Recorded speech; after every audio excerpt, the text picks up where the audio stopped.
Say yes to new beginnings. Yes. Say yes to new standards of excellence. Yes. Say yes to engaging reportage with a difference. Yes. Introducing Yes International Magazine.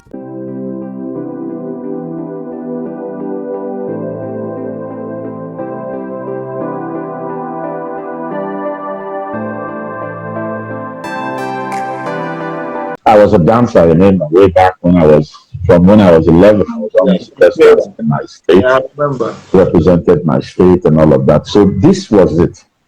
But my folks wanted me to be a lawyer.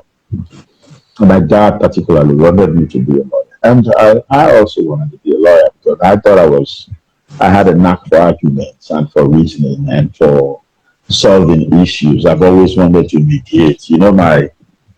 My disposition about truth, about fighting for the truth and fighting for people. They carry war will not concern me. I just stay away now. I'm tired to fight people war. So anyway, the short story is that I went for my jam classes. I remember, and I wanted to talk to a girl.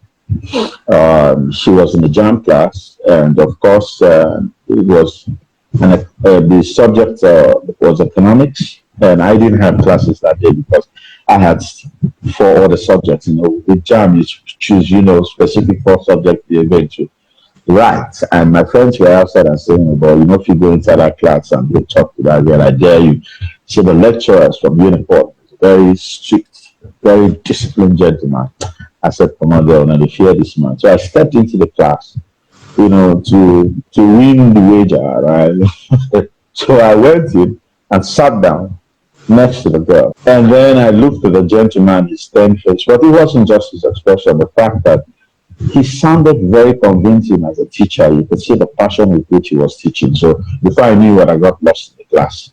And the subject was international trade. Subject was specialization, And I kept hearing the man say, specialize in where you have comparative advantage. And so when I went out, I just said, this is my comparative advantage. Where I have comparative advantage, I said, it's here. This is where I would express myself, And so I bought the jam form and applied for creative learning. Of course, my father didn't know. I've told the story over and over. And I found myself first batch Uniport, good score. My father screamed, we must change this. What you applied for was law. So we went to the Dean of Graduate Studies, who is late now, the former miner of my place, JTJ Principal. And the man went through the whole stuff and said, theater arts, your son, choose as first choice. So I found myself there. I think the desire to express myself, to function in an area where I'll be most useful to mankind, that was what drove me to read the arts. I knew I was a good actor. I knew I loved music. I was already in a band, even though I know how to sing. You see? Because you don't have to be a singer, but I've always been a good songwriter. I've always had a love for poetry and so on and so forth. So I think this is what drove me to study. And I wanted to make films. I wanted to understand films. I didn't get what I wanted because I thought art school would be like some school in abroad, not at lavish school, but schools are not very equipped. But I was fortunate to have some of the best lecturers, the late Amatio Great, the late Olaro Timi, Mama Dove, Belgam, so on and so forth, some of the greatest teachers. And then I met some of the most, would I say, 80% of and everybody should pardon me for boasting, some of the most talented actors and persons are from the University of Port Harcourt. University of Port Harcourt. So I met them, and I had a class full of very intelligent people. Charles Okafor, later Ejike joined us. He was a year ahead, but he had to repeat.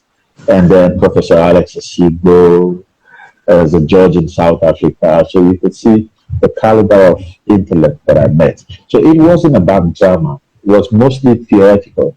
And whilst I was in school, I never got on stage because I was also a bit shy.